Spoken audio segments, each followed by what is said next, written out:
विद्यार्थी मित्रांनो नमस्कार. सर्वांचं स्वागत या रिव्हिजन सिरीजमध्ये. आजचं जे टायटल तुम्ही बघताय त्याचं नाव आहे चालू घडामोडी व्यक्तिविशेष.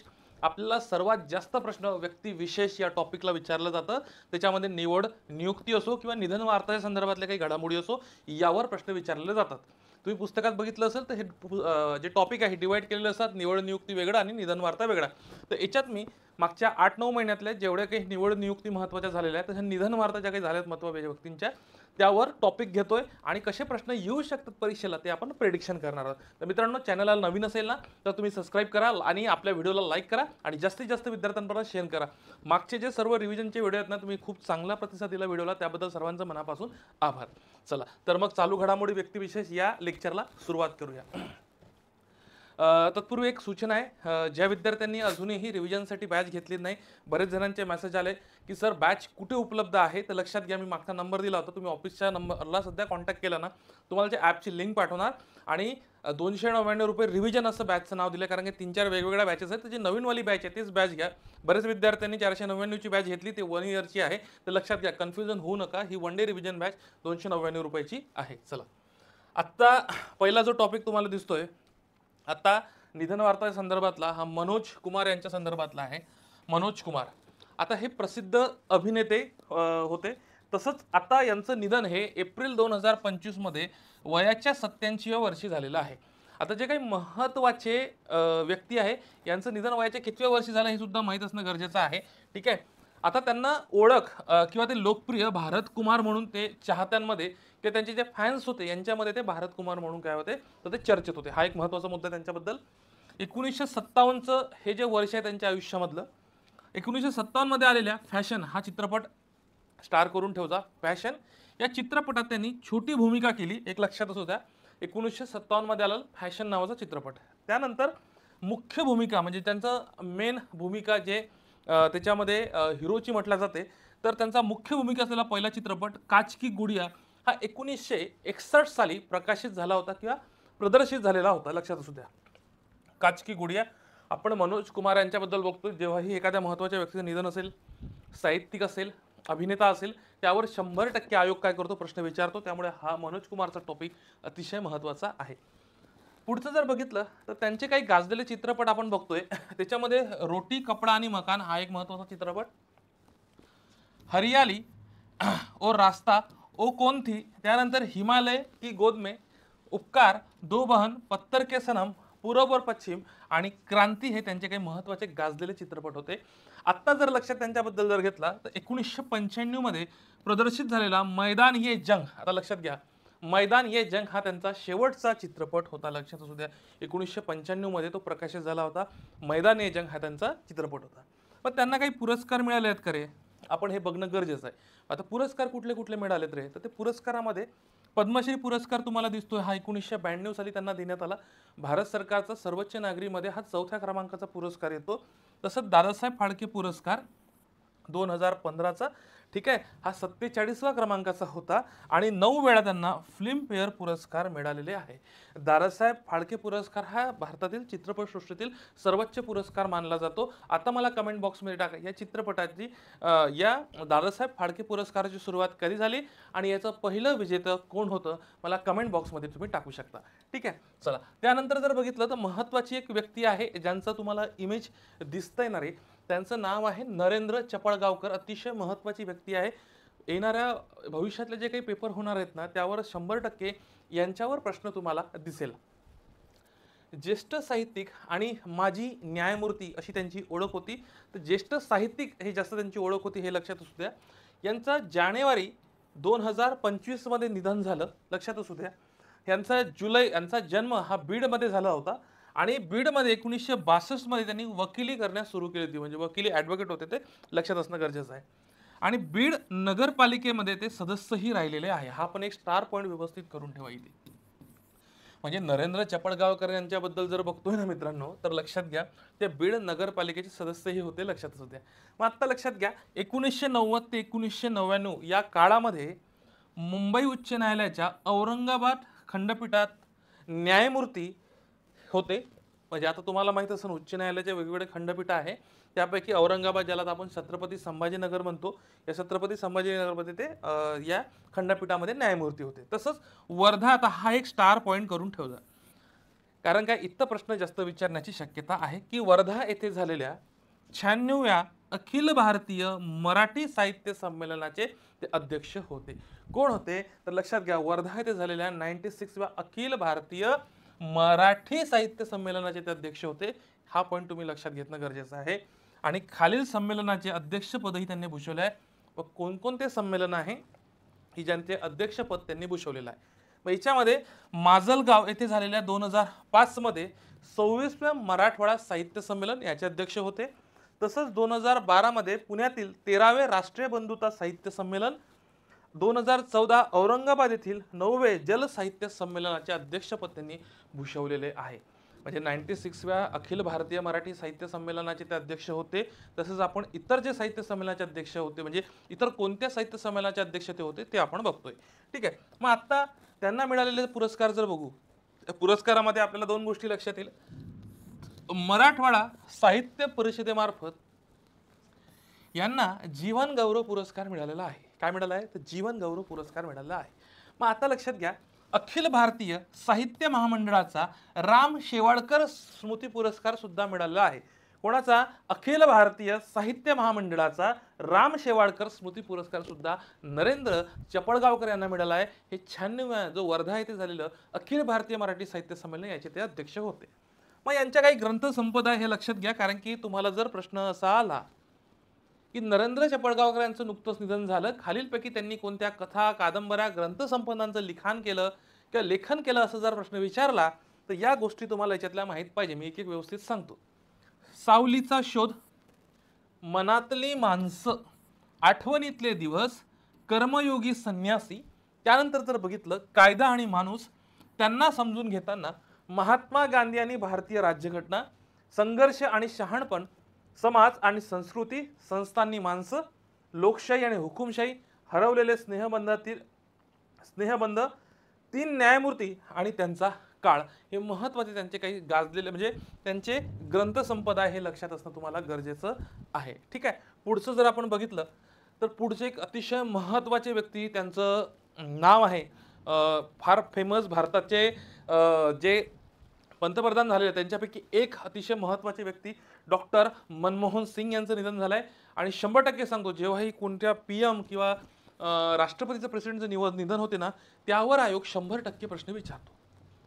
मग मनमोहन सिंगवर नेमका कुठला डाटा करणं गरजेचं आहे की ज्यावर प्रश्न विचारला जाईल.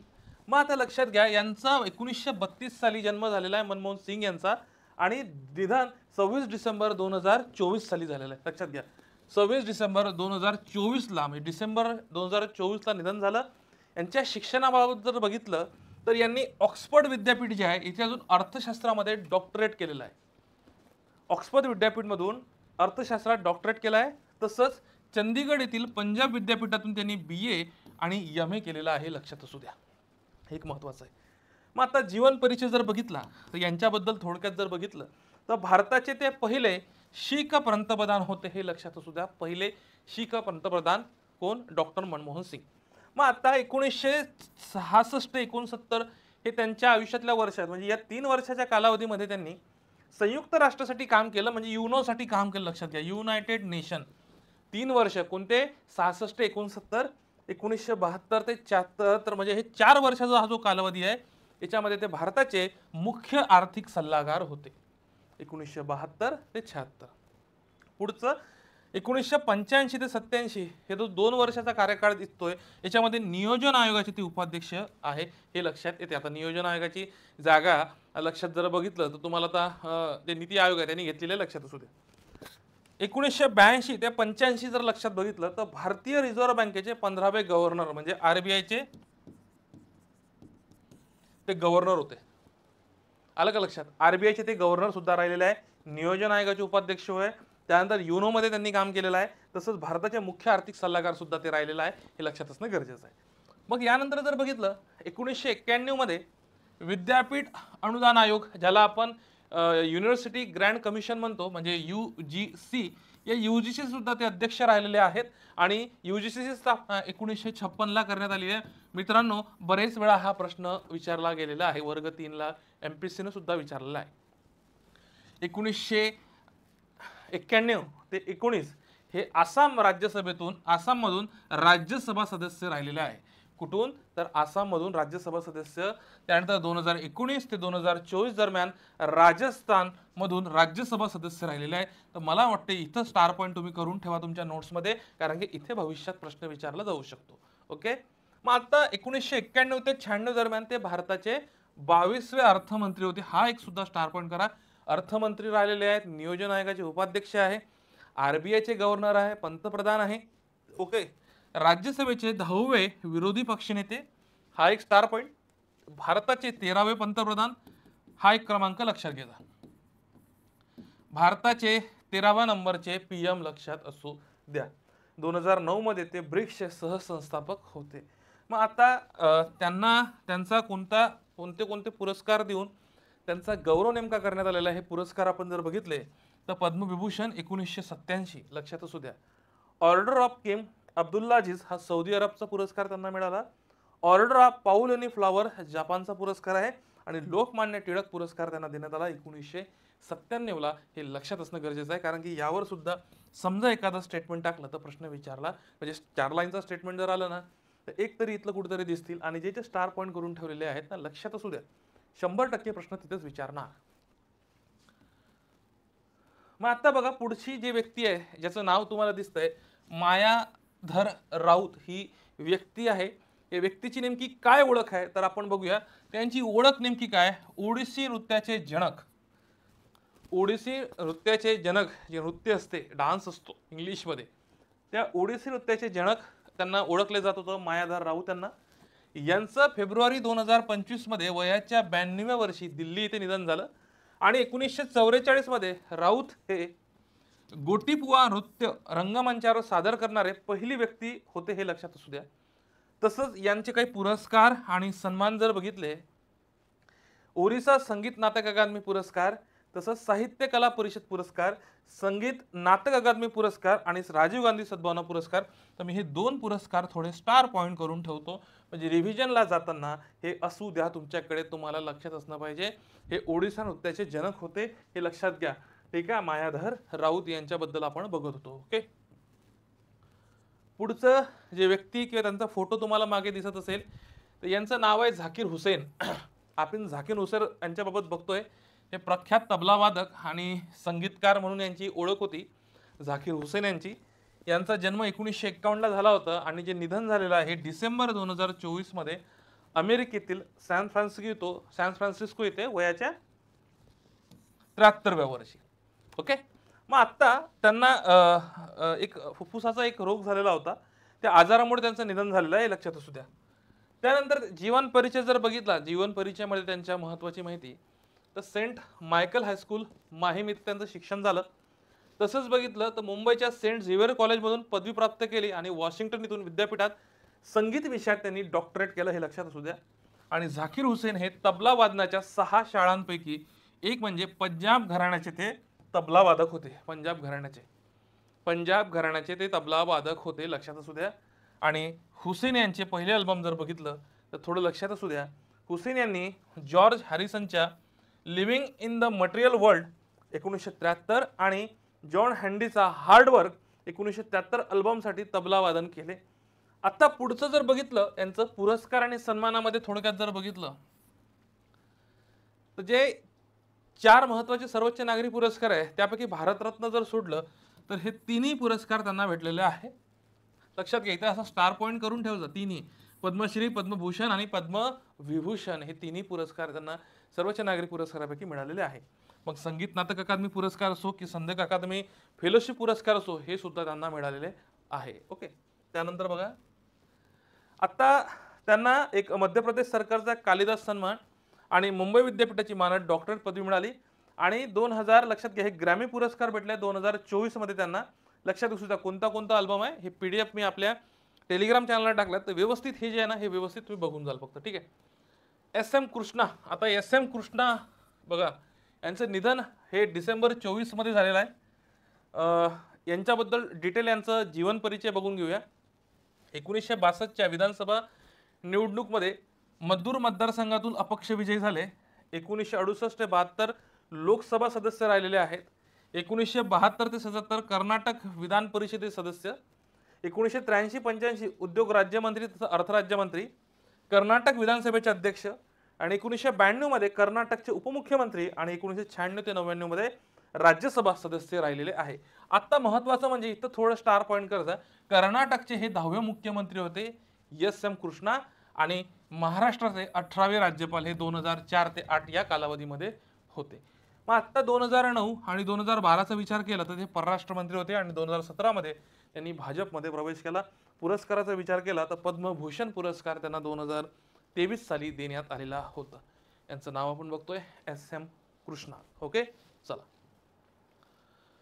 पुढची जी व्यक्ती आहे निधन वार्ता संदर्भात, त्यांचं नाव आहे रमाकांत रथ. रमाकांत रथ त्यांचं नाव आहे. आता लक्षात घ्या, प्रसिद्ध ओडिया कवी तसेच माजी IAS अधिकारी. आता यांचा जन्म जर पाहिला, हे डिसेंबर 34 कटक येथे जन्म झाला आणि 2025 भुवनेश्वर येथे त्यांचं निधन झालं. तसंच 1957 मध्ये भारतीय प्रशासकीय सेवेत ते रुजू झाले. रमाकांत रथ 1993 ते 98 जर वर्ष बघितलं तर ते केंद्रीय साहित्य अकादमीचे उपाध्यक्ष होते आणि 98 ते 3 पर्यंत ते केंद्रीय साहित्य अकादमीचे ते अध्यक्ष राहिलेले आहेत. मग आता बघा, 1992 मध्ये ओडिसाचे मुख्य सचिव म्हणून त्यांनी निवृत्ती घेतली. ठीक आहे, रमाकांत रथ लक्षात असू द्या. मग आता रमाकांत रथ ओडिया कवी सुद्धा होते, तर यांचे काही प्रमुख कविता संग्रह तुम्हाला माहित असणं गरजेचं आहे. तर याच्यामध्ये अनेक कोठारी, केते दिन, रसचरित्र अंधार, श्रीराधा, श्रेष्ठ कविता, सप्तम ऋतू हे लक्षात असणं तुम्हाला गरजेचं आहे. त्यांना मिळालेले पुरस्कार जर बघितले आपण तर साहित्य अकादमी पुरस्कार 1977चा, साहित्य अकादमी फेलोशिप 2009 आणि पद्मभूषण पुरस्कार 2006चा त्यांना मिळालेला आहे. हे लक्षात असणं गरजेचं आहे. अतिशय महत्त्वाचा मित्रांनो, व्यवस्थित करून जा यांच्याबद्दल. ठीक आहे, पुढची जी व्यक्ती तुम्हाला दिसते, माजी मुख्य निवडणूक आयुक्त नवीन चावला यांच्याबद्दल आहे. यांचं निधन झालेलं आहे. तर लक्षात घ्या, फेब्रुवारी 2025 नवी दिल्ली इथं निधन. 1969च्या कॅडरचे IAS अधिकारी लक्षात असू द्या. 1969च्या कॅडरचे IAS अधिकारी आणि दिल्ली विद्युत मंडळाचे पहिले अध्यक्ष ते लक्षात असू द्या. दिल्ली विद्युत मंडळ जे आहे ना, या मंडळाचे पहिले अध्यक्ष ते होते. हे लक्षात असणं गरजेचं आहे. आणि 2005 ते 2009 भारताचे निवडणूक आयुक्त आणि 2009 ते 10 भारताचे 16वे मुख्य निवडणूक आयुक्त म्हणून त्यांनी काम पाहिलेलं होतं. पहिले निवडणूक आयोगामध्ये ते निवडणूक आयुक्त म्हणून 2005 ला आले आणि 9 आणि 10 म्हणजे साधारणतः 1 वर्षाच्या कालावधीमध्ये ते 16वे मुख्य निवडणूक आयुक्त होते आपल्या भारताच्या निवडणूक आयोगाचे. लक्षात असू द्या. पुढची जी इमेज तुम्हाला दिसते, जी व्यक्ती तुम्हाला दिसते, ज्यांचं नाव तुम्ही बघताय, प्रितीश नंदी हे त्यांचं नाव आहे.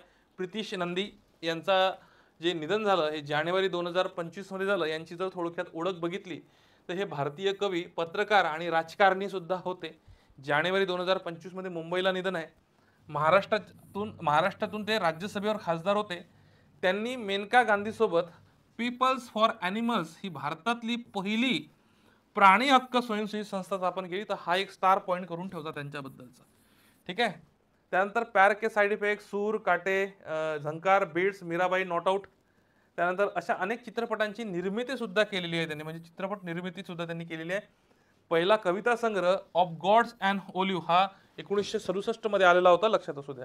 पण त्यांचे काही पुरस्कार सुद्धा आहे. लक्षात आहे, पद्मश्री आणि आंतरराष्ट्रीय मानवतावादी पुरस्कार 2012 साली त्यांना मिळालेला आहे. ठीक आहे, त्यानंतरची व्यक्ती आहे डॉक्टर राजगोपाल चिदंबरम. लक्षात असू द्या, राजगोपाल चिदंबरम निधन झालं यांचं जानेवारी 2025 मध्ये.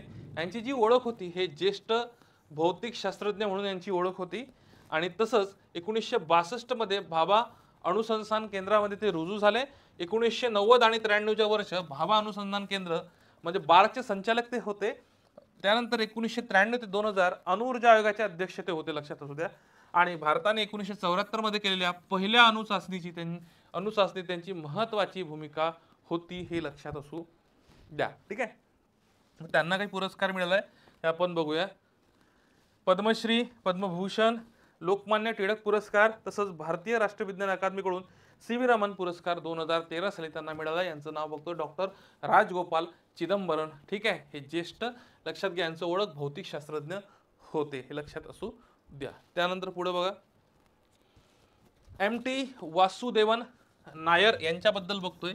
यांचं डिसेंबर 2024 मध्ये केरळ इथे निधन झालं.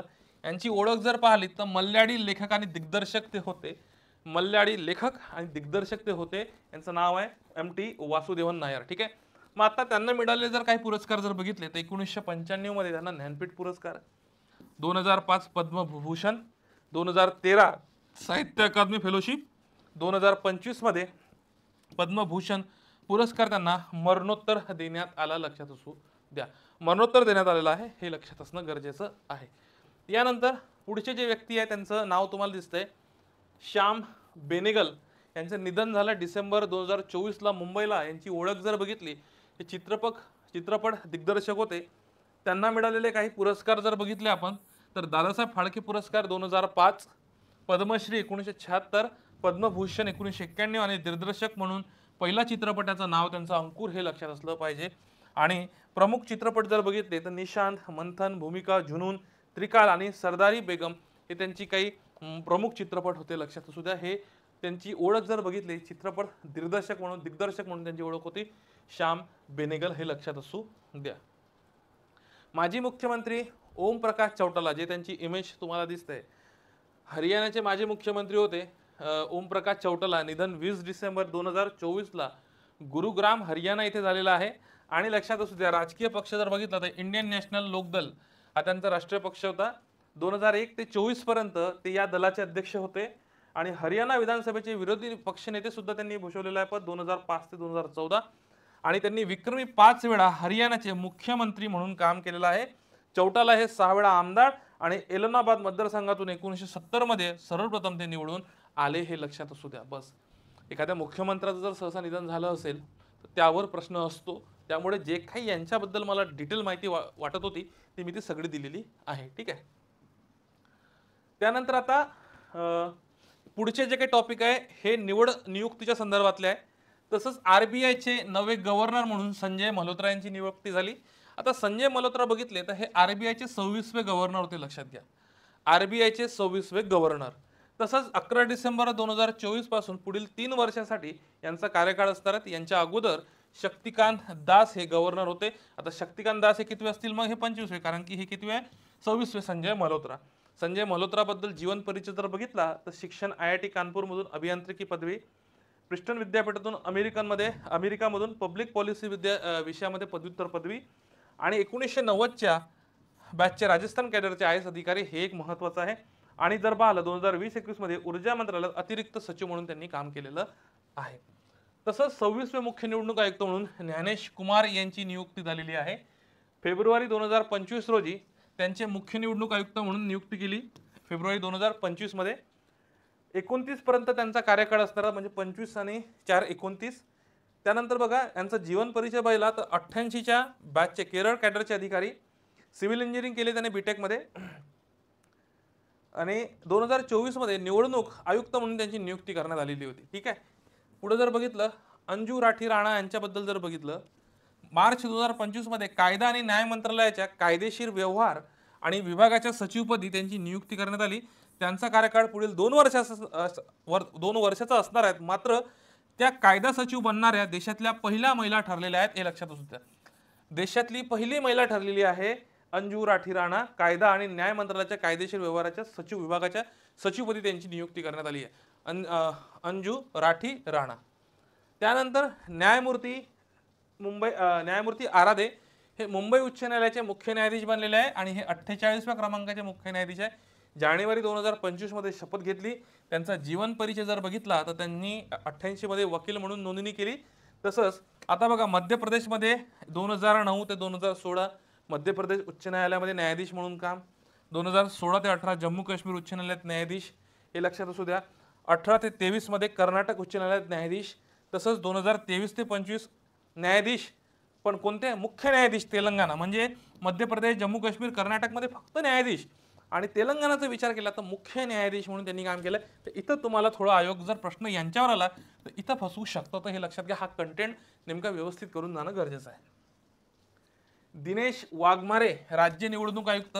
ठीक आहे, हे 7वे निवडणूक आयुक्त आहे महाराष्ट्राचे. ठीक आहे. याच्या अगोदर कोण होतं तर लक्षात घ्या, यांच्या अगोदर जर UPS मदान होते, लक्षात असू 6व्या नंबरला, हे 7व्या क्रमांकाचे आहे. 26 एप्रिल 1994ला महाराष्ट्र राज्य निवडणूक आयोगाची स्थापना झाली होती. आणि आता 7 आहे टोटल, त्यापैकी एकच महिला जिचं नाव आहे नीला सत्यनारायण, एकमेव महिला राज्य निवडणूक आयुक्त बनलेली आहे आतापर्यंत. यानंतर पाहिलं तर मार्क कार्नी कॅनडाचे नवे पंतप्रधान झालेले आहेत. भविष्यात काय होते असे सहसा प्रश्न विचारत नाही, पण भले बुटके कधी जर वन लायनरमध्ये विचारलं तर आपलं बरेचदा आपण काय करतो, इतर देशाचे काही करत नाही सहसा, तर त्याच्यामुळे लक्षात असू द्या मार्क कार्नी हे कॅनडाचे नवे पंतप्रधान झालेले आहे. बघा, 18वा जनस्थान पुरस्कार हा साहित्याच्या संदर्भातला पुरस्कार आहे. 2025चा पुरस्कार सतीश आळेकर यांना देण्यात आला, लक्षात असू द्या. 2025चा 18वा जनस्थान पुरस्कार. त्यानंतर 2024चा time person of the year पुरस्कार. Time person of the year पुरस्कार हा अमेरिकेचे जे आता सध्याचे अध्यक्ष आहेत त्यांना डोनाल्ड ट्रम्प यांना मिळाला. त्यांना हा लक्षात घ्या दुसऱ्यांदा पुरस्कार मिळाला आहे, time person of the year दुसऱ्यांदा. 2024चा time person of the year कोण होते तर लक्षात घ्या डोनाल्ड ट्रम्प. राष्ट्रपती द्रौपदी मुर्मू यांना विविध देशांचे काही पुरस्कार मिळालेले आहेत. मग ते पुरस्कार कुठले कुठले आहेत तर आपण बघतोय. एक सुरिनामचा मिळाला, एक फिजीचा मिळाला आणि पोर्तुगालचा मिळाला. या देशाचे काही पुरस्कार मिळाले आहे. म्हणजे तुम्हाला जर प्रश्न आला की राष्ट्रपती द्रौपदी मुर्मू यांना खालीलपैकी कोणत्या देशाचे पुरस्कार मिळालेले आहे, यांचे कुठले देश आणि त्यांचे नाव सुद्धा माहीत असणं गरजेचं आहे. त्यानंतर 2024चा इंदिरा गांधी शांतता पुरस्कार कोणाला मिळाला असं म्हटलंय तर मिशेल बेसलेट यांना मिळालेला आहे. आणि या पुरस्काराची सुरुवात ही 1986 पासून झालेली आहे. इंदिरा गांधी शांतता पुरस्कार जो आपण बघतोय. त्यानंतर आता मगाशीच आपण बघितलं होतं समान नागरी संहिता कायदा लागू करणारे उत्तराखंड हे स्वातंत्र्यानंतरचे पहिले राज्य आहे, लक्षात असू द्या. यावर प्रश्न येऊ शकतो. त्यानंतर पुढची पीपीटी बघा, लक्षात घ्या. फौजदारी जे नवीन 3 फौजदारी कायद्यांची अंमलबजावणी किंवा कायदे नवीन कायदे आले 1 जुलैपासून आले ते मागच्या वर्षी. नवीन फौजदारी कायद्यांची 100% लक्षात घ्या, काय म्हटलंय 100% अंमलबजावणी करणारे देशातले पहिले राज्य किंवा केंद्रशासित प्रदेश हे चंदीगड बनलेले आहे. नवीन 3 जे फौजदारी कायदे आहे याची 100% अंमलबजावणी करणारे केंद्रशासित प्रदेश कोण चंदीगड बनलाय. यानंतर जानेवारी 2025 मध्ये आसामचे मुख्यमंत्री त्यांचं नाव आहे हेमंत बिस्वा यांनी घोषणा केली की दिब्रुगड, लक्षात घ्या दिब्रुगड ही आसामची दुसरी राजधानी असेल. पहिली राजधानी लक्षात घ्या दिसपूर आहे, लक्षात असू द्या. ठीक आहे. त्यानंतर मग तुम्हाला हे माहिती पाहिजे की कोणत्या राज्याच्या 2 राजधान्या आहे हे माहित असणं गरजेचं आहे. फेब्रुवारी 2025 मध्ये मणिपूर राज्यामध्ये राष्ट्रपती राजवट लागू झाली. ठीक आहे. कधी तर लक्षात घ्या फेब्रुवारी 2025 मध्ये तुम्हाला साधा प्रश्न विचारला जाईल. फेब्रुवारी 2025 मध्ये खालीलपैकी कोणत्या राज्यामध्ये राष्ट्रपती राजवट लागू झाली होती तर त्याचं उत्तर आहे मणिपूर. आणि लक्षात घ्या मणिपूरमध्ये सर्वाधिक 11 वेळा राष्ट्रपती राजवट लागू करण्यात आलेल्या आहे. तुम्हाला जर विचारलं सर्वाधिक राष्ट्रपती राजवट कुठे लागू करण्यात आलाय का कोणत्या राज्यात तर उत्तर मणिपूर असेल. आणि देशात सर्वप्रथम राष्ट्रपती राजवट ही पंजाब राज्यात लागली होती. त्याचं वर्ष होतं लक्षात घ्या 1951, लक्षात असू द्या. ठीक आहे, हे तुम्हाला माहित असणं गरजेचं आहे. मग पुढचं पीपीटी बघा. फेब्रुवारी 2025 मध्ये 27वी पश्चिम विभागीय परिषद बैठक पुणे येथे पार पडली. ज्या विभागीय परिषदा असते त्याची पश्चिम विभागाची परिषद 27व्या क्रमांकाची फेब्रुवारी 2025 मध्ये पुणे येथे पार पडली. आणि पहिल्यांदाच ही परिषद पार पडली, पुणे येथे पहिल्यांदाच ही परिषद पार पडली हे लक्षात असू द्या. आणि याचे अध्यक्ष गृहमंत्री अमित शहा होते. महाराष्ट्रात 8व्यांदा पार पडली, पुण्यात पहिल्यांदा पार पडली. आणि 2026 ची परिषद 2023 मध्ये गांधीनगर गुजरात येथे पार पडली होती. त्यानंतर राष्ट्रपती द्रौपदी मुर्मू यांच्या हस्ते नवी दिल्ली येथे भारतीय संविधानाच्या संस्कृत आणि मैथिली भाषांतराचे अनावरण करण्यात आले. ठीक आहे. न्यायमूर्ती अरुण मिश्रा यांच्याबद्दल बघतोय. यांची भारतीय क्रिकेट नियामक मंडळाच्या लोकपालपदी नियुक्ती करण्यात आली. आणि यापूर्वी ते राष्ट्रीय मानवी हक्क आयोगाचे अध्यक्ष होते. मला कमेंट बॉक्समध्ये टाका आता राष्ट्रीय मानवी हक्क आयोगाचे नेमके अध्यक्ष कोण आहे हे मला तुम्ही कमेंट बॉक्समध्ये टाका. शक्तिकांत दास यांची पंतप्रधान नरेंद्र मोदींचे प्रधान सचिव 2 म्हणून नियुक्ती करण्यात आली. आणि शक्तिकांत दास हे पहिले आरबीआयचे गव्हर्नर होते, लक्षात असू द्या. हे आरबीआयचे गव्हर्नर होते हे लक्षात असू द्या. त्यानंतर पुढचं शक्तिकांत दास झालं. 78वा बाफ्टा, हा बाप्पा नाही आहे तर बाप्पा झाला, बाफ्टा पुरस्कार आहे. ठीक आहे. बाफ्टा पुरस्कार 2025 मध्ये सर्वोत्कृष्ट चित्रपट कोणता ठरला आहे कॉन्क्लेव्ह नावाचा सर्वोत्कृष्ट चित्रपट ठरलेला आहे. 82वा गोल्डन ग्रुप झाला. गोल्डन हा ग्लोब अवॉर्ड आहे. गोल्डन ग्लोब पुरस्कार 2025 मध्ये सर्वोत्कृष्ट चित्रपट द ब्रुटालिस्ट ठरलेला आहे, लक्षात असू द्या. द ब्रुटालिस्ट हा सर्वोच्च पुरस्कार ठरला आहे. 2024चा गदिमा पुरस्कार आशा काळे यांना देण्यात आला, लक्षात असू द्या. 2024चा गदिमा पुरस्कार आशा काळे यांना देण्यात आला.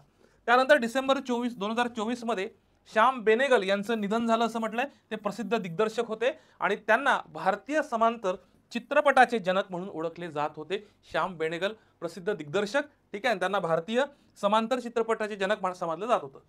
त्यानंतर चॅम्पियन ट्रॉफी 2025चा विजेता संघ भारत ठरला असून उपविजेता संघ न्यूझीलंड ठरला आहे आणि भारताने तिसऱ्यांदा ही चॅम्पियन ट्रॉफी जिंकलेली आहे आणि या स्पर्धेचे सदस्य दूत 4 होते. त्यापैकी भारतातील शिखर धवन होता, हे लक्षात असू द्या.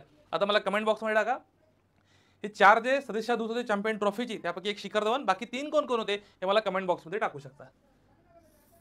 आयसीसी महिला चॅम्पियन ट्रॉफी 2025चा विजेता संघ ऑस्ट्रेलिया ठरलेला आहे. आयसीसी महिला चॅम्पियन ट्रॉफी 2025चा विजेता संघ ऑस्ट्रेलिया ठरला आहे. तर उपविजेता संघ न्यूझीलंड ठरलेला आहे. ही आयसीसी चॅम्पियन ट्रॉफी आहे, ठीक आहे. आयसीसी चॅम्पियन ट्रॉफी आहे, लक्षात असू द्या. त्यानंतर सय्यद मुश्ताक अली स्पर्धा जी आहे क्रिकेटची 24-25चा विजेता संघ मुंबई ठरला आहे, लक्षात असू द्या. विजेता संघ मुंबई ठरलेला आहे. विराट कोहली एक दिवसीय सामन्यात जलद 14,000 धावा करणारा पहिला खेळाडू बनला आहे, ठीक आहे. स्मृती मानधना महिला वन डे क्रिकेटमध्ये सर्वात जलद शतक ठोकणारी भारतीय खेळाडू बनलेली आहे, लक्षात असू द्या. स्मृती मानधना आणि विराट कोहली. विराट कोहलीने आता निवृत्तीची घोषणा केली कसोटीमधून, तुम्हाला माहित असेल. सचिन तेंडुलकरला मेलबर्न क्रिकेट क्लबचे म्हणजे MCCचे मानद सदस्यत्व देण्यात आलेले आहे. कोणाला? सचिन तेंडुलकर यांना. सौरभ गांगुली यांची आयसीसी पुरुष क्रिकेट समितीच्या अध्यक्षपदी निवड करण्यात आली. संतोष ट्रॉफी 2024-25चा विजेता संघ हा पश्चिम बंगाल ठरलेला आहे. संतोष ट्रॉफी फुटबॉल खेळाची संबंधित आहे. क्रिस्टियानो रोनाल्डो फुटबॉलपटू कमाई करणाऱ्या खेळाडूंच्या यादीत $285 दशलक्ष सह प्रथम स्थानी आहे. क्रिस्टियानो रोनाल्डो कोणत्या देशाचा आहे मला कमेंट बॉक्समध्ये टाका. बॅलन डी ऑर 2024चा पुरस्कार, आता हा पुरस्कार जर बघितला तर हा फुटबॉलच्या संदर्भातला, लक्षात घ्या. तर 2024चा सर्वोत्तम पुरुष खेळाडू रॉड्री ठरला आहे. स्पेन या देशाचा हा खेळाडू आहे, लक्षात घ्या. हा रॉड्री स्पेन या देशाचा आहे. बरेचदा कोणता खेळाडू कोणत्या देशाचा आहे हे सुद्धा विचारलं जातं, लक्षात असू द्या. महिला आशियाई हॉकी चॅम्पियन स्पर्धा 2024चा विजेता संघ भारत तर उपविजेता संघ चीन ठरलाय. बघा लक्षात घ्या, महिला आशियाई हॉकी चॅम्पियनशिप स्पर्धा 2024. पहिला खो खो वर्ल्ड कप 2025 पुरुष विजेता संघ आहे भारत आणि उपविजेता ठरलेला आहे नेपाळ, लक्षात असू द्या. आता भारताचा जो काही कर्णधार आहे ना, याचं नाव लक्षात घ्या, हा प्रतीक वायकर होता खो खोचा, ठीक आहे. महिलांविषयी बघितलं तर लक्षात घ्या, महिला संघ सुद्धा विजेता भारतच ठरला आहे आणि उपविजेता कोण ठरलाय तर नेपाळ ठरलेला आहे, लक्षात असू द्या. आणि भारताची महिला कर्णधार ही प्रियंका इंगळे होती, हे लक्षात असू द्या, ठीक आहे. प्रियंका इंगळे होती, हे लक्षात असू द्या. एक 2 मिनिट फक्त. चला आता बघा पुढचं. पंकज अडवाणी 2 फेब्रुवारी 2025 मध्ये दोहा कतार येथे झालेल्या आशियाई स्नूकर स्पर्धेचा विजेता ठरला. कोण? पंकज अडवाणी. अचंता शरद कमल या खेळाडूने मार्च 2025 मध्ये टेबल टेनिस मधून निवृत्तीची घोषणा केली. त्याला 2022चा खेलरत्न पुरस्कार तसा 2004चा अर्जुन पुरस्कार मिळाला होता, लक्षात असू द्या. शरद कमल अचंता. अंजू बॉबी जॉर्ज यांची भारतीय ॲथलेटिक्स महासंघाच्या भारतीय ॲथलेटिक्स कमिशनच्या अध्यक्षपदी नियुक्ती करण्यात आली, हे माहित पाहिजे. तसंच मुंबईची काम्या कार्तिकेन ही 7 खंडामधील 7 सर्वोच्च शिखरे सर करणारी सर्वात तरुण महिला ठरलेली आहे. तसंच 2024 मध्ये एकूण 32 अर्जुन पुरस्कार जाहीर झाले, तुम्हाला माहित असेल. या 32 मधले काही निवडक नावं तुम्हाला सांगतो. त्याच्यामध्ये आपलं महाराष्ट्राचे स्वप्नील कुसळे झाले, त्यानंतर सचिन खिल्लारे, आता हे राकेश कुमार, प्रीतिपाल, अनुराणी. आता काय मोजकेच नावं सांगितले, सगळे 32च्या 32 पाठ करण्याची गरज नाही. यांचे फक्त तुम्हाला काय माहित पाहिजे, यांचे स्पोर्ट्स कोणते आहे हे माहित पाहिजे. खेळ 2024चा अर्जुन जीवन गौरव पुरस्कार मुरलीकांत पेटकर आणि सुचा सिंग यांना देण्यात आला. द्रोणाचार्य जीवन गौरव पुरस्कार एस मुरलीधरन यांना देण्यात आला. तसंच शिवछत्रपती क्रीडा पुरस्कार 2024 चे काही निवडक विजेते सांगतो. त्याच्यामध्ये सचिन खिल्लारी, ऋतुराज गायकवाड, शिवम दुबे आणि चिराग शेट्टी. हा शिवछत्रपती क्रीडा पुरस्कार आहे 23-24चा.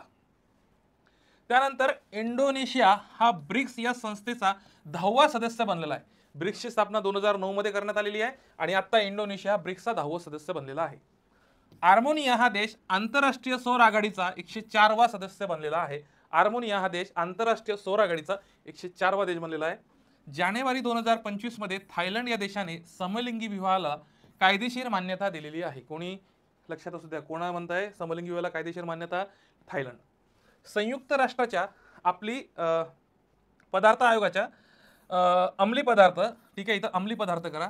संयुक्त राष्ट्राच्या अंमली पदार्थ आयोगाच्या 68व्या 2 मिनिटं, मला इथं थोडी गडबड झालेली आहे. हे स्टेटमेंट चूक करा, कारण का DTP करताना थोडं चूक झालेलं आहे, लक्षात असू द्या. ठीक आहे, हे स्टेटमेंट काढून टाकजा, हे थोडं चूक झालेलं आहे इथे. ऑस्ट्रेलिया या देशाने नोव्हेंबर 2024 मध्ये 16 वर्षाखालील बालकांना सोशल मीडियाच्या वापरावर बंदी घालण्याचा कायदा केला. या MP करा. ठीक आहे, बंदी घालण्याचा कायदा केला. त्यानंतर जानेवारी 2025 मध्ये स्वित्झर्लंडमध्ये बुरखा आणि निकाबसह चेहरा झाकणाऱ्या कपड्यांवर बंदी घालण्यात आलेली आहे, हे लक्षात असू द्या. पुढचं पॉईंट आहे, अर्जेंटिना हा जागतिक आरोग्य संघटनेमधून बाहेर पडल्याची घोषणा केली. अर्जेंटिनाचे जे अध्यक्ष आहे यांनी सांगितलं की आम्ही जागतिक आरोग्य संघटनेमधून बाहेर पडतोय. तसंच जागतिक आरोग्य संघटना जी आहे याची स्थापना 1948 ला झाली होती. संयुक्त राष्ट्राच्या मानवाधिकार परिषदेमधून अमेरिका या देशाने बाहेर पडण्याचा निर्णय घेतलेला आहे. तसंच ऑपरेशन ब्रह्मा जर बघितलं तर म्यानमार येथे झालेल्या विनाशकारी भूकंप नंतर म्यानमारला मदत करण्यासाठी हे केलेलं सुरू केलेलं ऑपरेशन आहे, ते म्हणजे ऑपरेशन ब्रह्मा, हे लक्षात असणं गरजेचं आहे. नेक्स्ट पॉइंट आहे, लक्षात असू द्या, ड्रोन्सच्या धोक्यांना तोंड देण्यासाठी भार्गव वस्त्र या पहिल्या स्वदेशी सूक्ष्म क्षेपणास्त्राची या क्षेपणास्त्र प्रणालीची यशस्वी चाचणी करण्यात आली. तर हे लक्षात असू द्या, भार्गव वस्त्र हे लक्षात असू द्या. ड्रोन्सच्या धोक्यांना तोंड देण्यासाठीची ही नवीन भार्गव वस्त्र पहिल्या स्वदेशी सूक्ष्म क्षेपणास्त्र प्रणालीची चाचणी करण्यात आली. त्यानंतर ज्ञानेंद्र प्रताप सिंग यांची केंद्रीय राखीव पोलीस म्हणजे CRPFच्या महासंचालकपदी नियुक्ती करण्यात आली.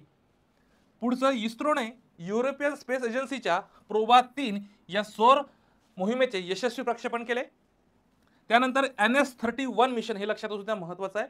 NS-31 मिशन अंतर्गत सर्व महिला क्रूला, लक्षात असू द्या, सर्व महिला क्रूला घेऊन अवकाशात जाऊन पुन्हा पृथ्वीवर ब्ल्यू ओरिजिनचे न्यू शेपर्ड अंतराळयान यशस्वीरित्या उतरवले. ब्ल्यू ओरिजिनचे हे 11वे उड्डाण आहे. आता लक्षात घ्या, इथं जर तुम्हाला विचारलं की सर्व महिला क्रूला अवकाशात घेऊन जाणाऱ्या मिशनचं नाव जर पाहिलं तर NS-31 मिशन याला म्हणतात, लक्षात असलं पाहिजे. ठीक आहे. जपानतर्फे जगातला पहिला लाकडी उपग्रह, ज्याचं नाव तुम्हाला माहित असलं पाहिजे, लिग्नोसॅट, हा प्रक्षेपित केला. त्यानंतर सुनीता विल्यम्स अंतराळात सर्वाधिक वेळ स्पेस वॉक करणारी पहिली महिला बनलाय. मला सांगा की आता तुम्ही कमेंट बॉक्समध्ये टाका की सुनीता विल्यम्स या कुठल्या दिवशी पृथ्वीवर आल्या. ठीक आहे. काश पटेल यांची अमेरिकेच्या FBI म्हणजे फेडरल ब्युरो ऑफ इन्व्हेस्टिगेशनच्या संचालकपदी निवड झाली आणि FBI चे पहिले भारतीय अमेरिकन ते संचालक ठरलेले आहे, काश पटेल, लक्षात असू द्या. आशिष खन्ना यांची आंतरराष्ट्रीय सौर आघाडीचे महासंचालकपदी निवड झाली आणि महाराष्ट्र मोबाईल फॉरेन्सिक व्हॅन सुरू करणारे देशातले पहिले राज्य ठरलेले आहे. महाराष्ट्र हे मोबाईल फॉरेन्सिक व्हॅन सुरू करणारे देशातले पहिले राज्य ठरलेले आहे. पुढचे पॉइंट बघा, ग्लोबल कॅपेबिलिटी सेंटर धोरण आणणारे देशातले पहिले राज्य मध्य प्रदेश ठरलेलं आहे, लक्षात असू द्या. देशातले पहिले कृत्रिम बुद्धिमत्ता विद्यापीठ महाराष्ट्रामध्ये स्थापन होणार आहे. एल कॅपिटन हा अमेरिकेचा सर्वात वेगवान महासंगणक, आता जगातला सर्वात म्हणजे काय म्हणतात, जगातील सर्वात मोठा, म्हणजे त्याला काय म्हणता येईल, वेगवान महासंगणक बनलेला आहे. याचं नाव लक्षात घ्या, एल कॅपिटन. ठीक आहे, जगातला सर्वात वेगवान महासंगणक. आणि भारतातला महासंगणक जर बघितला, त्याचं नाव आहे एरावत, हा जगात 136व्या क्रमांकावर आहे. 2025 हे वर्ष आंतरराष्ट्रीय सहकार वर्ष आणि आंतरराष्ट्रीय हिमनदी संवर्धन वर्ष म्हणून संयुक्त राष्ट्राद्वारे घोषित करण्यात आलेलं आहे, लक्षात असू द्या. ओके, चला. पंचायत राज हस्तांतरण निर्देशांक 2024 मध्ये कर्नाटक राज्याचा पहिला क्रमांक लागतो. पंचायत राज हस्तांतरण निर्देशांक 2024 मध्ये कर्नाटक राज्याचा क्रमांक लागतो पहिला, तर महाराष्ट्राचा 6वा क्रमांक आहे. आता इथं दिसते तुम्हाला QS म्हणजे कॅकलरी सायमंड युनिव्हर्सिटी रँकिंग 2025 मध्ये टोरंटो विद्यापीठ कॅनडा प्रथम स्थानी आहे. जागतिक विद्यापीठ क्रमवारी 2025 मध्ये ऑक्सफर्ड विद्यापीठ UK प्रथम स्थानी आहे. हवामान जोखीम निर्देशांक 2025 मध्ये डोमिनिका हा देश प्रथम स्थानी आहे, लक्षात असू द्या, डोमिनिका. जागतिक आरोग्य संघटनेने जानेवारी 2025 मध्ये जॉर्जिया या देशाला मलेरिया मुक्त म्हणून घोषित केले, हे लक्षात असू द्या. पुढचं बघा, जागतिक आरोग्य संघटनेने जॉर्डन या देशाला जगातला पहिला कुष्ठरोग निर्मूलन प्रमाण प्राप्त करणारा देश म्हणून घोषित केले. कोण? तर जॉर्डन. देशातील पहिली कोरोनरी बायपास शस्त्रक्रिया करणारे डॉक्टर के.एम. चिरियन यांचे जानेवारी 2025 मध्ये निधन झाले. वनांचा विश्वकोश म्हणून ओळखल्या जाणाऱ्या पर्यावरणवादी कार्यकर्ता तुलसी गौडा, इथे तुलसी गौडा यांचे डिसेंबर 24 मध्ये निधन झाले. इंडियन हॅपीनेस इंडेक्स मध्ये आपला पहिलं राज्य जर पाहिलं तर सर्वात आनंदी राज्य म्हटलंय हे हिमाचल प्रदेश असं म्हटलंय, इंडियन हॅपीनेस इंडेक्स. पुढचं जर पाहिलं, देशातील पहिला ज्येष्ठ नागरिक आयोग स्थापन करणारे पहिले राज्य कुठलं आहे भारतातलं, तर केरळ ठरलेलं आहे. ठीक आहे. पहिला महाराष्ट्र प्रेरणा गीत पुरस्कार लक्षात घ्या, पहिला महाराष्ट्र गीत प्रेरणा पुरस्कार जर बघितला तर हा अनादी मी अनंत या गीताला जाहीर करण्यात आला.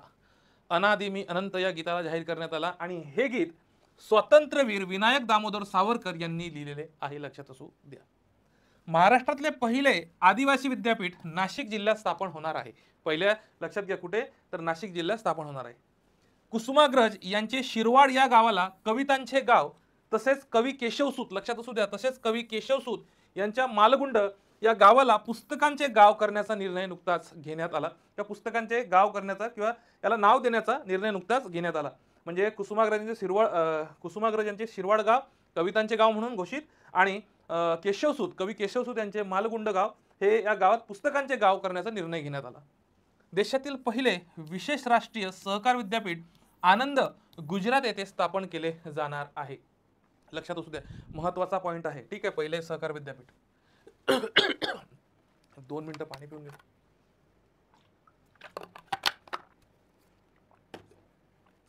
त्यानंतर बघा पुढचा पॉइंट बघा, पुढचा पॉइंट महत्वाचा आहे मित्रांनो.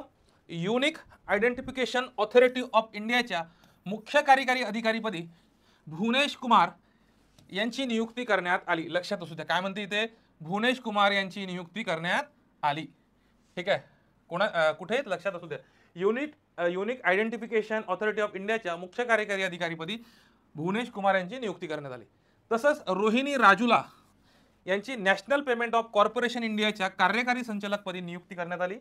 तसंच भारत सरकारने सखल देशांतर्गत उत्पादन म्हणजे याला जीडीपीच्या ग्रॉस डोमेस्टिक प्रोडक्ट जीडीपीच्या मोजणीसाठी आधारभूत वर्ष ज्याला आपण बेस इयर म्हणतो, या बेस इयर मध्ये बदल केलेला आहे. आता नवीन आधारभूत वर्ष हे 2022-23 असेल. यापूर्वीचे आधारभूत वर्ष हे 2011-12 होते. तर मला पहिलं, तुम्ही इकॉनॉमी शिकले असाल, मला सांगा पहिलं आधारभूत वर्ष कोणतं होतं, मला कमेंट बॉक्समध्ये टाका.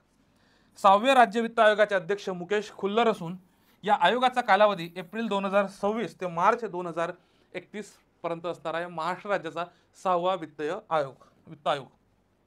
नेक्स्ट आहे बघा, जागतिक बँकेच्या माहितीनुसार 2024 मध्ये भारत जगामध्ये रेमिटन्स प्राप्त करणाऱ्या रेमिटन्स प्राप्त करणारा देश ठरलेला आहे सर्वाधिक, आणि दुसऱ्या क्रमांकाचा मेक्सिको. आता रेमिटन्स मध्ये भारतामध्ये एखादा व्यक्ती ज्याची फॅमिली भारतात राहतो तो दुसऱ्या देशात काम करून जो आपल्या फॅमिलीसाठी पैसे पाठवतो त्याला आपण रेमिटन्स म्हणतो. 8व्या वेतन आयोगाला PM मोदी यांच्या अध्यक्षतेखाली झालेल्या मंत्रिमंडळ बैठकीत मंजुरी देण्यात आली आणि जानेवारी 2026 पासून हा आयोग लागू होणार आहे. आणि 7व्या वेतन आयोगाचा म्हणजे ज्या मागचा जो वेतन आयोगाचे अध्यक्ष होते ते होते AK माथुर, 7व्या वेतन आयोगाचे अध्यक्ष. त्यानंतर नमो ड्रोन दीदी योजना ही नोव्हेंबर 2024 मध्ये काय झाली याची घोषणा झाली होती. या योजनेचा उद्देश जर बघितला तर महिला बचत गटांना, आता इथं डॉन झालं, ड्रोन उपलब्ध करून देणे व महिला सक्षमीकरण व शेतीच्या कार्यक्षमता वाढवणे हे नमो ड्रोन दीदी योजनेचे उद्दिष्ट होते. लक्षात घ्या, नोव्हेंबर 2024 मध्ये सुरू झालेली योजना. नंतर विमा सखी योजना ही डिसेंबर 2024 मध्ये झाली. PM मोदींनी आयुर्विमा महामंडळाची ही विमा सखी योजना सुरू केली. त्यानंतर जानेवारी 2025 मध्ये राष्ट्रीय हळद मंडळाची स्थापना करण्यात आली आणि या मंडळाचे पहिले अध्यक्ष जे होते हे पल्लेगंगा रेड्डी. लक्षात असू द्या, राष्ट्रीय हळद मंडळ हे लक्षात असू द्या. देशातील पहिले हरित हायड्रोजन हब आंध्र प्रदेश येथे स्थापन होणार आहे. लक्षात असू द्या, देशातले पहिले हरित हायड्रोजन हब आंध्र प्रदेश येथे स्थापन होणार आहे.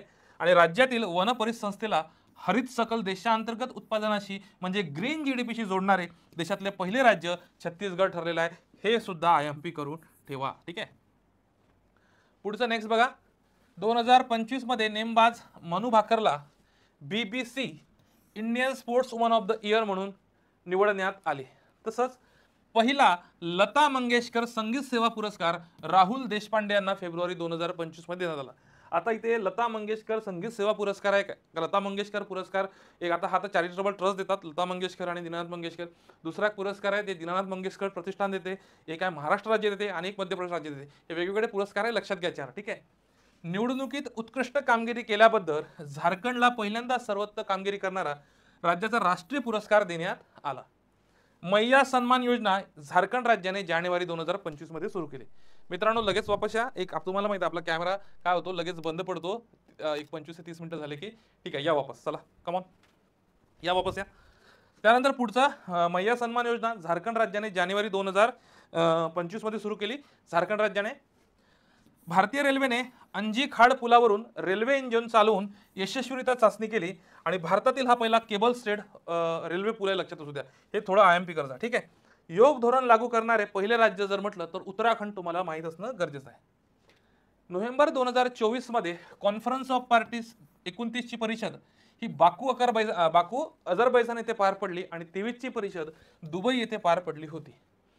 देवी अहिल्याबाई होळकर इंदूर विमानतळ हे देशातले पहिले शून्य कचरा विमानतळ ठरले आहे. त्यानंतर देशातली पहिली एअर टॅक्सी बँगलोर येथे अनावरण करण्यात आलेलं आहे. तुम्हाला ते सरला एव्हिएशन जे कंपनी सांगितली त्या कंपनीनं केलं होते. देशातला पहिला समुद्रावरील काचेचा पूल कन्याकुमारी तामिळनाडू येथे उद्घाटन करण्यात आलेला आहे. राम शिंदे यांची डिसेंबर 2024 मध्ये महाराष्ट्र विधान परिषद सभासद म्हणून सभासदपदी बिनविरोध निवड झाली. कोण? तर Ram Shinde. Association of democratic reform या संस्थेच्या देणगी अहवालानुसार आर्थिक वर्ष 23-24 मध्ये भाजपला बीजेपी भारतीय जनता पक्षाला 4340 कोटी रुपयाची देणगी जमा झाली असं म्हटलंय. त्यानंतर वर्ल्ड इकॉनॉमिक फोरम म्हणजे जागतिक अर्थ मंचाची वार्षिक परिषद 2025 दावोसला पार पडली. दावोस कुठे आहे तर स्वित्झर्लंड, लक्षात असू द्या. बिहारमधील गया जिल्ह्यातील पाथरकट्टी ही दगडी कलाकृतीला GI टॅग देण्यात आलेला आहे. तुम्हाला सांगतो मागच्या वर्षातले जेवढे GI टॅग असतील महाराष्ट्रातले भारतातले असतील हे सगळे करून घ्या. ठीक आहे. वर्ल्ड फ्युचर स्किल इंडेक्स 2025 नुसार अमेरिका हा जगात प्रथम स्थानी आहे. 14वा ट्रॉफिक इंडेक्स 2024 मध्ये कोलंबियामधील बॅरेनक्विला हे शहर जगात प्रथम स्थानी आहे, लक्षात असू द्या. व्हिएतनामची राजधानी हनोईला जगातील सर्वात प्रदूषित शहर म्हणून घोषित करण्यात आलेला आहे, लक्षात असू द्या. प्रवास आणि पर्यटन विकास निर्देशांक 2024 मध्ये भारत 39व्या क्रमांकावर आहे. सिक्कीम मध्ये देशातील पहिल्या सेंद्रिय मत्स्यपालन क्लस्टरचे उद्घाटन करण्यात आलेले आहे. समुद्रयान मोहिमेतील मत्स्य 6000 या समुद्रकुपीचे सबमरीनचे पहिली हर्बल ट्रायल कुठे घेण्यात आली तर चेन्नई येथे घेण्यात आली. नेक्स्ट, देशातील प्राणी संग्रहालयातील पहिली बायोबँक पश्चिम बंगालमधील दार्जिलिंग येथील पद्मजा नायडू हिमालयन प्राणी संग्रहालयात सुरू करण्यात आलेली आहे, पहिली बायोबँक, लक्षात असू द्या. रेमई महासंगणक हा जपानचा महासंगणक आहे. हा जगातील पहिला हायब्रिड क्वांटम सुपर कम्प्युटर ठरलेला आहे. ठीक आहे. पुढचं बघा, लैंगिक शोषणाची प्रतिमा तयार करण्यासाठी वापरलेल्या AI म्हणजे आर्टिफिशियल इंटेलिजन्स म्हणजे AIचे जे टूल आहे याच्या विरुद्ध कायदे आणणारा ब्रिटन हा पहिला देश आहे. म्हणजे लैंगिक शोषणाची प्रतिमा तयार करण्यासाठी जे AI टूल्स वापरले जातात, डिफेक्ट ते लावलं जातात, चेहरे वगैरे दुसऱ्याचे चेहरे. ठीक आहे. तर तशा विरुद्ध कायदे करणारा ब्रिटन हा पहिला देश बनलाय. गुजरातच्या बनासकंठा जिल्ह्यातील मसाली हे गाव देशातील पहिले सीमेवरील सौर ग्राम किंवा सौर गाव ठरले आहे, मसाली, गुजरात. ब्राह्मोस क्षेपणास्त्र खरेदी करणारा इंडोनेशिया हा फिलिपिन्स नंतरचा दुसरा आशियाचा देश ठरलेला आहे. ठीक आहे. कोलकातातील पूर्व कमांडचा लष्कर जे आहे ना, लष्कराचं पूर्व कमांड मुख्यालयाचे फोर्ट विल्यम हे नाव बदलून आता विजयदुर्ग असे करण्यात आलेले आहे. स्पेसएक्स ड्रॅगन अंतराळ यानातून कक्षात फिरणाऱ्या ISS प्रयोगशाळेला भेट देणारे शुभांकु शुक्ला हे पहिले भारतीय अंतराळवीर ठरलेले आहे. हे थोडा IMP करून घे जा. नेक्स्ट, भारतीय अंतराळ संशोधन संस्था आणि युरोपियन अंतराळ संस्था यांनी डिसेंबर 2025 मध्ये भारताच्या गगनयान मोहिमेसाठी ग्राउंड ट्रेकिंग सपोर्टसाठी करार केलेला आहे. कोणी? इस्रो आणि युरोपियन अंतराळ संस्था. ठीक आहे, युरोपियन स्पेस एजन्सी. माजी लष्कर प्रमुख VK सिंग यांनी जानेवारी 2025 रोजी मिझोरमच्या राज्यपाल पदाची शपथ घेतली. पहिली भारतीय महिला ग्रँड मास्टर कोनेरू हम्पीने डिसेंबर 24 रोजी न्यूयॉर्क येथे जागतिक जलद बुद्धिबळ स्पर्धेचे विजेतेपद पटकवले. कोणी? कोनेरू हम्पीने. महिला प्रीमियर लीग मध्ये पदार्पण करणारी सर्वात तरुण खेळाडू जी कमलिनी ठरलेली आहे, लक्षात असू द्या. जॅनिक सिनरवर वाडा म्हणजे वर्ल्ड अँटी डोपिंग एजन्सीने 3 महिन्यांसाठी बंदी घातलेली आहे आणि तो इटलीचा खेळाडू आहे जॅनिक सिनर. यानंतर बांगलादेशची सोहिली अख्तर ही भ्रष्टाचाराच्या आरोपाखाली आंतरराष्ट्रीय क्रिकेट परिषदेने बंदी घातलेली पहिली महिला क्रिकेटपटू ठरलेली आहे आणि ती कुठल्या देशाची आहे तर हे बांगलादेशची आहे, लक्षात असणं गरजेचं आहे. ठीक आहे. त्यानंतर लक्षात घ्या पुढचं 25 ते 29 ऑगस्ट, आता हे 24 मधल्या काही घडामोडी आहे.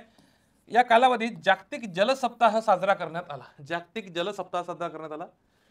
WHO द्वारे जगातला पहिला कुष्ठरोग मुक्त देश जॉर्डन याची नुकतीच घोषणा केली. हे थोडं IMP करता. मेक्सिको हा देश जनतेमार्फत न्यायाधीशांची निवड करणारा जगातला पहिला देश बनलेला आहे. आणि हा खो खो वर्ल्ड कप तर झालेलाच आहे 25 मध्ये आणि याचा पुरुषचा विजेता आणि महिलाचा विजेता भारत देश ठरला आहे आणि दोन्ही याचे पुरुष आणि महिलांचे उपविजेते संघ हे नेपाळ ठरलेले आहे. मला कमेंट बॉक्समध्ये टाका की खो खो जो वर्ल्ड कप आहे भारताची टीम आहे याचा पुरुष संघाचा कर्णधार आणि महिला संघाची कर्णधार कोण आहे मला कमेंट बॉक्समध्ये टाका. ठीक आहे. 22-23चा शिवछत्रपती राज्य क्रीडा जीवन गौरव पुरस्कार प्रदीप गंदे यांना जाहीर करण्यात आला. घर घर संविधान अभियान राबवणारे देशातले पहिले राज्य कोण आहे तर महाराष्ट्र. मुख्यमंत्री लाडकी बहीण योजनेच्या पात्रतेसाठी वय हे 21 ते 65 आणि सुजाता सौनिक यांची महाराष्ट्र राज्याच्या पहिल्या मुख्य सचिव म्हणून नेमणूक करण्यात आली. सुजाता सौनिक लक्षात असू द्या. उग्रम ही देशातली पहिली स्वदेशी बनावटीची रायफल. लिग्नोसॅट बद्दल आता सांगितलं, जपानचा पहिला लाकडी उपग्रह. महाराष्ट्र सरकारने दाणपट्टा या शस्त्राला राज्यशस्त्र म्हणून घोषित केले. बिहार आणि आंध्र प्रदेश नंतर जाती आधारित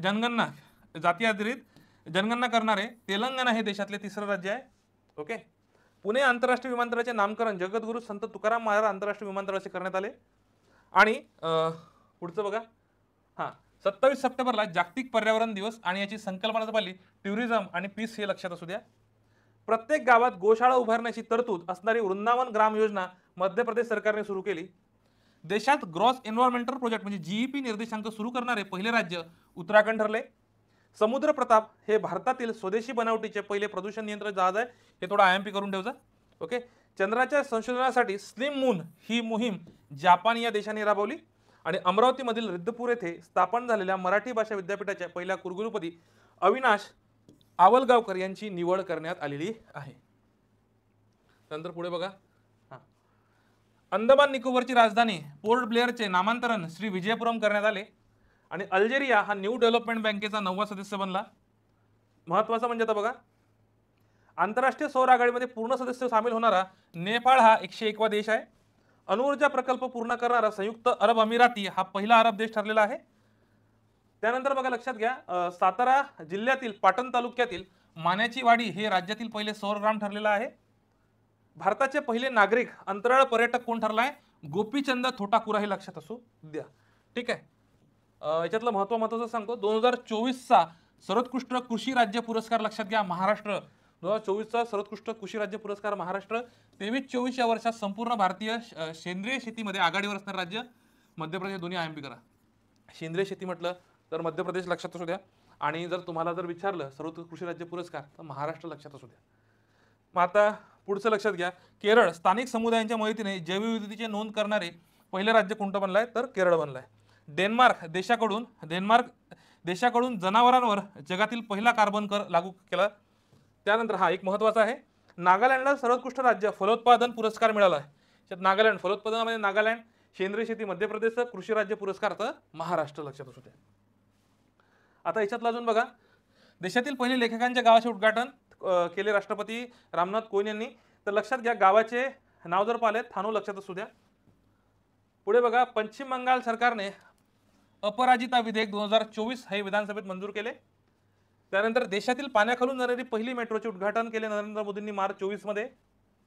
मंकी पॉक्स या आजाराला जागतिक आरोग्य संघटनेने ऑगस्ट 2024 मध्ये जागतिक सार्वजनिक आरोग्य आणीबाणी म्हणून घोषित केले होते आणि WHO ने आतापर्यंत 8 वेळा जागतिक आरोग्य आणीबाणी घोषित केलेली आहे. त्यानंतर हिंगणघाट वर्धा येथे राज्यातील पहिले स्मार्ट कॅफे टॉयलेट उभारण्यात आलेला एक महत्त्वाचं आहे. त्यानंतर जर बघितलं महत्त्वाचं, राज्यातील पहिले पोक्सो न्यायालय पुण्यात होणार आहे आणि UPI लॉन्च करणारा फ्रान्स हा पहिला युरोपियन देश ठरलेला आहे. ठीक आहे. त्यानंतर सुमन कुमारी यांची BSFची पहिली महिला स्नायपर म्हणून नियुक्ती करण्यात आली. सुमन कुमारी आणि जगातील पहिली अणुऊर्जा शिखर परिषद ब्रुसेल्स बेल्जियम येथे पार पडली, लक्षात असू द्या. 4 दिवसांचा आठवडा असणारा सिंगापूर आशिया खंडातला पहिला देश आहे आणि ब्राह्मोस क्षेपणास्त्र मिळवणारा फिलिपिन्स हा पहिला देश ठरलेला आहे. त्यानंतर पुढचं बघा, देशातील पहिले एआय विद्यापीठ कर्जत महाराष्ट्र येथे होणार आहे. ठीक आहे. त्यानंतर पुढचं बघा, हवामान अर्थसंकल्प मांडणारी राज्यातली पहिली महानगरपालिका जिचं नाव आहे पिंपरी चिंचवड, लक्षात असू द्या. त्यानंतर लक्षात असू द्या, राष्ट्रीय हिंदी विज्ञान संमेलन 2024 भोपाळ येथे पार पडलं आणि इंग्लंड देशामध्ये जगातले पहिले मेंदू प्रत्यारोपण पार पडले, हे लक्षात असू द्या. त्यानंतर ज्योती आत्रे आहे माउंट एव्हरेस्ट सर करणारी सर्वात वयोवृद्ध भारतीय महिला ठरली आहे, लक्षात असू द्या. त्यानंतर पुढचं जर बघितलं तर लक्षात घ्या, भारतीय निवडणूक आयोगाने मार्च 24 मध्ये शीतल देव यांची अपंग व्यक्ती श्रेणीमधील राष्ट्रीय निवडणूक आयकॉन म्हणून नियुक्ती केली. त्यानंतर पुढचं जर बघितलं, झिम्बाब्वेच्या रिझर्व्ह बँकेने नवीन चलन झिम्बाब्वे गोल्ड लॉन्च केले. आता आर्थिक घडामोडीतला प्रश्न आहे. त्यानंतर आता हा जे वर्ल्ड एअर क्वालिटी आहेत ना, हे काय करा 2300 केल्यापेक्षा 2400 करून ठेवा. ठीक आहे. त्यानंतर बघा पुढचं जर बघितलं, हा जॉर्डन बद्दल तर बघितलं, जो याला कुष्ठरोग निर्मूलन करणारा जगातला पहिला देश बनलेला होता. त्यानंतर जगातील पहिली 3D प्रिंटेड इलेक्ट्रिक अब्रा बोटची चाचणी दुबई येथे करण्यात आलेली आहे. ग्रीन हायड्रोजन प्रकल्प उभारणारे कोची विमानतळ देशातले पहिले विमानतळ ठरलेले आहे, लक्षात असू द्या. आणि BNS जे नवीन कायदे लागू आले ना 3, त्या BNS अंतर्गत पहिला गुन्हा दाखल करण्यात आलेले शहर जर विचारलं तर हे ग्वाल्हेर मध्य प्रदेशला आहे. आणि भारताचे जनऔषधी योजना स्वीकारणारा पहिला देश जर विचारला तर हा मॉरिशस आहे, लक्षात असू द्या. त्यानंतर लक्षात घ्या, सप्टेंबर 2024 मध्ये इस्रायल हा आशियाई विकास बँकेचा 69वा सदस्य बनला. त्यानंतर पुढचं जर बघितलं, भारतात कॅम्पस स्थापन करणारे UK स्थित साऊथहॅम्प्टन हे पहिले विदेशी विद्यापीठ ठरले. तर हे शैक्षणिक घडामोडी संदर्भात तुम्हाला विचारले जाऊ शकतात. तसंच किशोरवयीन मुलींना सॅनिटरी नॅपकिन साठी रोख रक्कम देणारे मध्य प्रदेश हे भारतातले पहिले राज्य ठरलेले आहे, रोख रक्कम देते. ठीक आहे. बिहारमध्ये पूर्व चंपारण जिल्ह्यात जगातले सर्वात मोठे रामायण मंदिर बांधण्यात येणार आहे.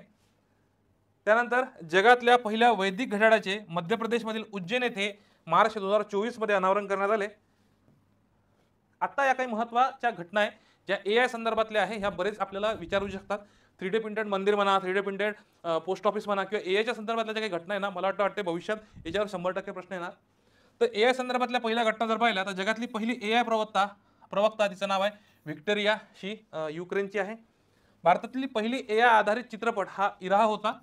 भारतातली पहिली AI शिक्षिका हिचं नाव आहे आयरिस, केरळ. भारतातली पहिली महिला AI सॉफ्टवेअर इंजिनियर कोण आहे, तिचं नाव आहे देविका. आणि भारतातली पहिली AI शाळा शांतिगिरी विद्यानिकेतन विद्याभवन केरळ. आणि भारतातली पहिली AI सिटी लखनौ येथे आहे.